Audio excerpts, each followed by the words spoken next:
What is going on, guys? Welcome back to another video. And this one comes from NBC News. And I am going to start off with a little warning. This one is upsetting and is related to the weekend where there was a lot of tornadoes, in Kentucky. So, if you or anyone you know was affected by that, then this video may not be the video for you. With that said, moving on into the story. Factory workers threatened with firing if they leave before tornado, employees say. At least 8 people died in the Mayfield Consumer Products Candle Factory. Its destruction has become a symbol of the tornado's ruinous power. Mayfield, Kentucky. As a catastrophic tornado approached the city Friday, employees of the candle factory, which would later be destroyed, heard the warning sirens and wanted to leave the building, but at least 5 workers said supervisors warned employees that they would be fired if they left their shifts early. So that is right. Tornado warnings going off, sirens,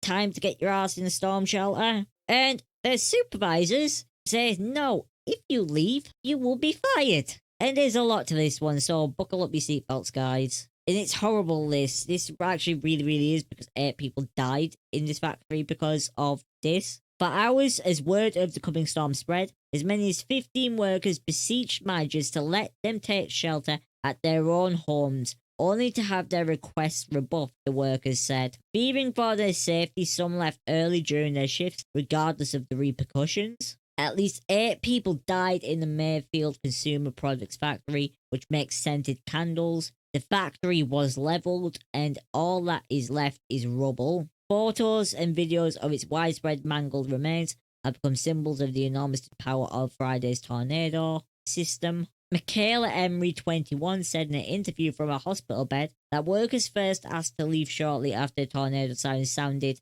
outside the factory around 5:30 p.m. People had questioned if they could leave or go home, said Emery, who preferred to stay at work and make extra money. Overtime pay was available, but it wasn't clear whether those who stayed were offered additional pay. Now, I was going to say this now, I don't care what amount of money it was, whether it was overtime pay or not, or anything. I wouldn't be staying in a factory when there's tornado warning. I just wouldn't. I wouldn't be staying in any building that was not stormproof.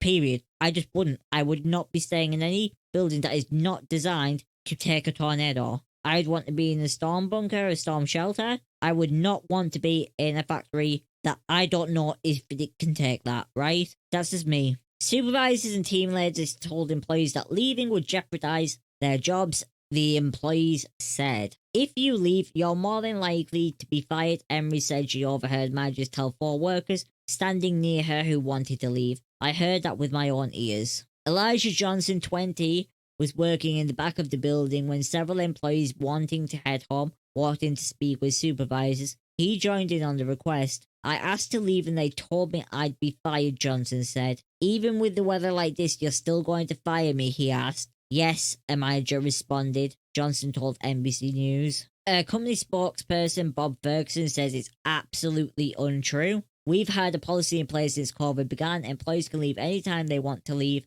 and they can come back the next day. He also denied that managers told employees that leaving their shifts meant risking their jobs. Ferguson said managers and team leaders undergo a series of emergency drills that follow guidelines of the Federal Emergency Management Agency and the Occupational Safety and Health Administration. Those protocols were in place and were followed, he said. A 24-hour hotline is available as a Monday for employees to call about hazard pay, grief counselling, and other assistance, he said. Now, I wanted to say something about this, right? Travis Scott did this as well. After the Astroworld, what happened there? The tragedy that happened there. And he set up counselling, right? And it seems to be the thing that companies like to do, people who are in that position like to do, is go, hey, here's counselling, and here's a little bit of other money, right? But that doesn't fix the matter of what happened and that people's lives were lost. And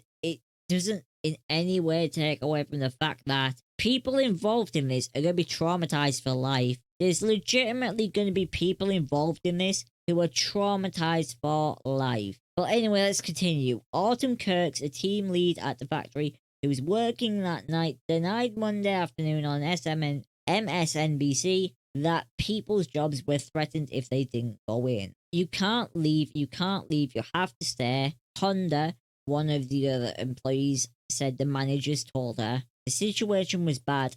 Everyone was uncomfortable. Markaxton, 37, a forklift operator, said that he would have preferred to leave, but he wasn't given the option. That's the thing. We should have been able to leave, Saxton said. The first warning came, and they just had us go in the hallway. After the warning, they had us back to work. They never offered us to go home. Now, I just want to say this, right? They had them in the hallway? Like, what? This is a tornado, right? This is a freaking tornado. This ain't an earthquake where you get, like, in doorways and stuff. This is a tornado. What the fuck? You need to be in a shelter. You need to be in a building that can take that. As the storm moved forward after the second siren, the employees took shelter. The lights in the building started to flicker. Moments later, Emery, who was standing near the candle wax and fragrance room, was struck in the head by a piece of concrete. I kid you not, I heard a loud noise,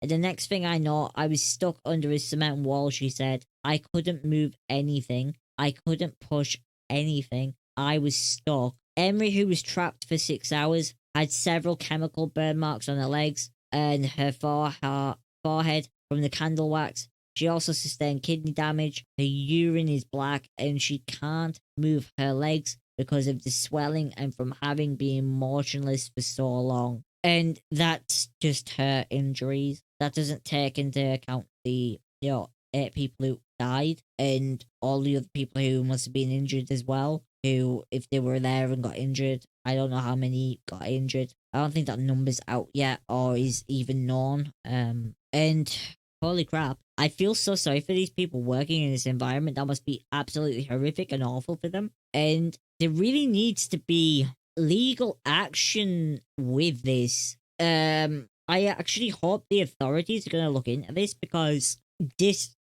someone has to be held accountable for this. If this went down the way it went down, where, oh man, like, holy crap, it's just, I honestly don't know. It's horrible. I hope the employees that got injured do sue the company. I hope families sue the company. And frankly, I don't know. I don't know what could be done. I don't know what criminal charges there would be. I don't think there'll be any. But it's like blackmail, right? If you don't stay, you will be fired. Like, that isn't, I don't know. Let me know what you guys think down below. This is obviously such a horrible one. Let me know what you guys think. Do you think it was right or wrong what happened here? And yeah, and it's just powerful condolences for the families, because that's horrible, and for everyone involved in this, that's gonna scar people for a long time, and people, co-workers,